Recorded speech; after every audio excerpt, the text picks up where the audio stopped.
Now I've taken the time to fix up my shelving here in the storeroom and cleaned everything off and restocked everything. A lot of the stuff that was out in the main part of the shop is now put in here. Everything's cleaned up. I can actually walk in and get whatever I need off the shelf, which was the intention to begin with, but you know the way it works out. So that's a big improvement right there. It didn't take me long to fix up the shelves. What I had happening was I had them anchored to the ceiling, and it was actually pulling the ceiling down a little bit with the weight. So I extended them down to the floor instead, and that's better. In the beginning, I thought that it wouldn't be a good idea to have the legs going down to the floor because they would get in the way of me putting stuff in. I can see now that that was really not good thinking on my part. Better to have really good support rather than try to accommodate a little bit more space on the bottom. I still have a few things left to organize. You can see here I've got my utility table saw set up with all of the drill press accessories on it because I still don't have the drill press cabinet made yet. So that project's coming. Looking around, I've got the shelf put back in the original place, the wood storage rack, I should say. And I still have a few more things to move around. I've moved the bandsaw back into its original position because that's really the best place for that. If I had my time back, I really don't think I would have made that bandsaw.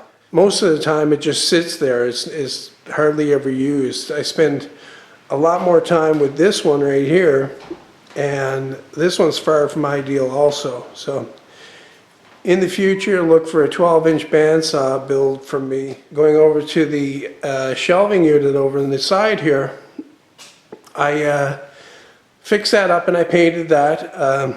I painted the doors. They used to be red. I kind of got sick of the red, so I made them this blue.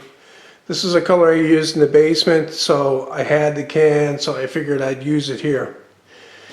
It doesn't brighten up the room, but it gives it a different look, a different feel. I also made, well, the first thing I did was I moved these shelves up a little bit, and I painted inside. And I made these tip-out bins. Now, they're pretty basic. They just tip out. They're boxes, and what I've got in here are pieces of hardwood. It's pretty convenient for storage of that kind of thing.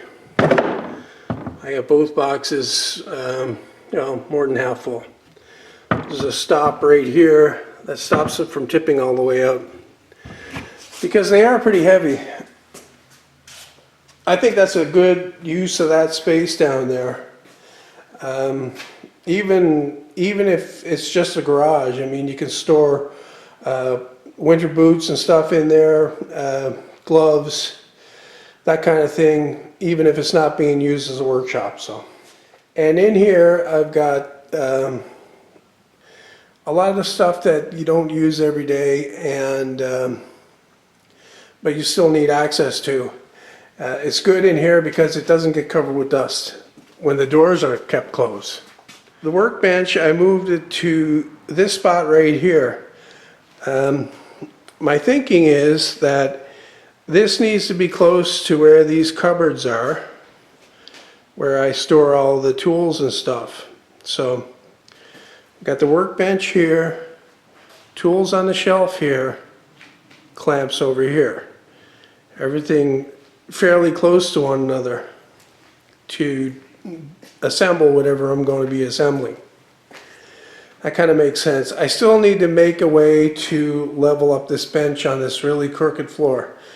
The floor falls away from the center there. You can see the crack by nearly, I don't know, 2 inches at the wall. So it's a pretty good slope, and you can almost see it in the bench. So that's it. Like I say, I don't have much left to do. Some more cleaning up, some more organizing, and that will be about it.